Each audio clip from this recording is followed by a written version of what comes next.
दिल्ली के हमारे मुख्यमंत्री को लगता है कि अगर एमसीडी को मजबूत कर दिया तो बहुत बड़ा नुकसान हो जाएगा, क्योंकि एमसीडी में बीजेपी बार बार जीत रही है।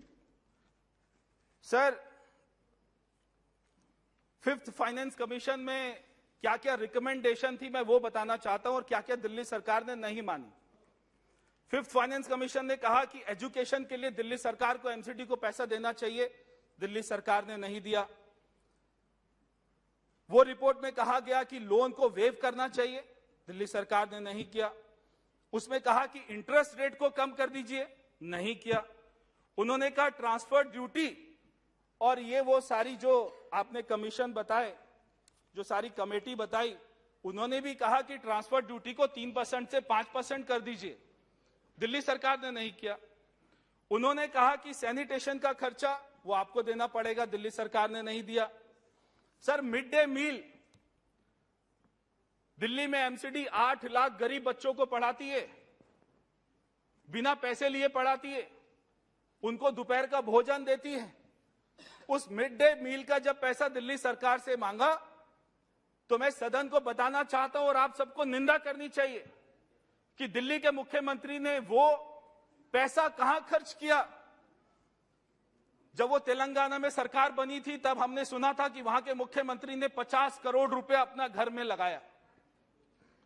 क्या आपको पता है कि दिल्ली में जिस मुख्यमंत्री ने कहा था मैं गाड़ी नहीं लूंगा, मैं बंगला नहीं लूंगा, मैं सिक्योरिटी नहीं लूंगा, आज वो आम आदमी पार्टी का मुख्यमंत्री अपने सरकारी घर में 21 करोड़ रुपए का टेंडर करवाया है मिड डे मील के पैसों से।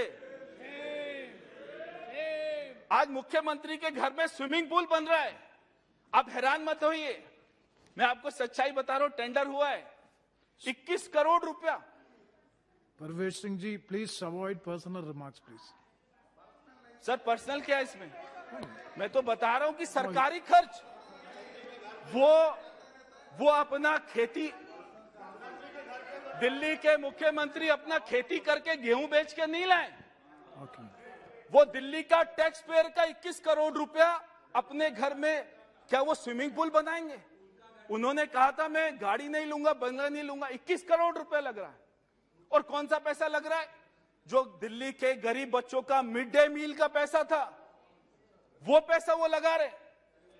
उसके बाद में ये सारी कमेटीज ने कहा प्रॉपर्टी टैक्स बढ़ा दीजिए, पार्किंग टैक्स बढ़ा दीजिए, प्रोफेशनल टैक्स बढ़ा दीजिए, दिल्ली सरकार ने नहीं बढ़ाया। जब एमसीडी ने कहा कि हम कुछ पैसा के लिए अपना बॉन्ड से ले आए क्या, तो दिल्ली सरकार ने कहा नहीं नहीं, ये भी आपको परमिशन नहीं। मगर खुद दिल्ली में शराब के ठेके खुल रहे हैं क्योंकि उनको विज्ञापन करना है, उनको विज्ञापन की भूख है, झूठे विज्ञापन। उसके लिए 1000 ठेके दिल्ली में खोले गए हैं, मगर एमसीडी को पैसा नहीं देना, मिड डे मील का पैसा नहीं देना, अपने विज्ञापन की पूरी चिंता है, पूरा जुगाड़ कर रहे हैं। हैरानी होगी सदन को और देश को हैरानी होगी और देश आश्चर्यचकित होगा कि जब कोविड की सेकेंड वेव आई मार्च 2021 में, तो उस मार्च के महीने में दिल्ली के मुख्यमंत्री ने कितना पैसा खर्च किया विज्ञापन पर? 92 करोड़, 92 करोड़, एक दिन का 1.25 करोड़ रुपया।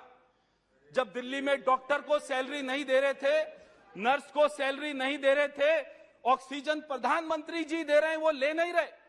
हमारे गृह मंत्री जी अस्पताल खोले जा रहे हैं, उनको वेंटिलेटर दिए जा रहे हैं, और वो क्या कर रहे हैं? अपना बड़ा बड़ा फोटो लगा रहे हैं। प्रधानमंत्री जी के वेंटिलेटर पर अपना फोटो चिपकाकर अखबार में फोटो दे रहे हैं और केवल उपदेश देने का काम कर रहे हैं। तब डॉक्टर और नर्स हाई कोर्ट गए, उन्होंने कहा सर हमें कोई सैलरी नहीं मिल रही, हमसे काम करवाया जा रहा है 24-24 घंटे, हमारे लोग मर रहे हैं। तब हाई कोर्ट ने फटकार लगाई दिल्ली के मुख्यमंत्री को कि इनको पैसा दीजिए, तब उनको पैसा मिला। सर, आज ये बिल लाने की जरूरत पड़ी है क्योंकि हमें एमसीडी को मजबूत करना है। हम ये बिल आज क्यों लेके आए, अब लाने की जरूरत क्यों पड़ी? तो हमसे विपक्ष कह रहा है कि डर गए चुनाव से। चुनाव आ रहा था, डर गए। 2017 में तो नहीं डरे हम, आज हम डर गए, क्योंकि आज उनको लगता है कि पंजाब में वो जीत गए और थोड़ी बहुत सीटें आ जाएंगी।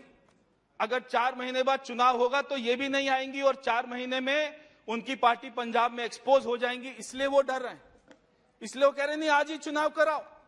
गौरव जी ने कहा पहले चुनाव करवा लो, 2 महीने के बाद में इसको यूनिफाइड कर दो।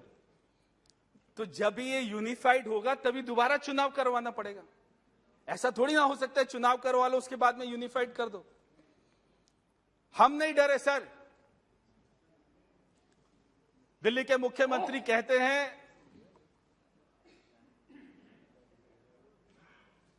कि हम लोग डर गए। क्या दिल्ली की जनता पर उनको भरोसा नहीं है कि आज दिल्ली की जनता जिसको वोट देगी तो 4 महीने के बाद भी तो उसी को देगी? क्या 4 महीने में वो अपना जो है मन बदल लेगी? तो हम नहीं डरे सर।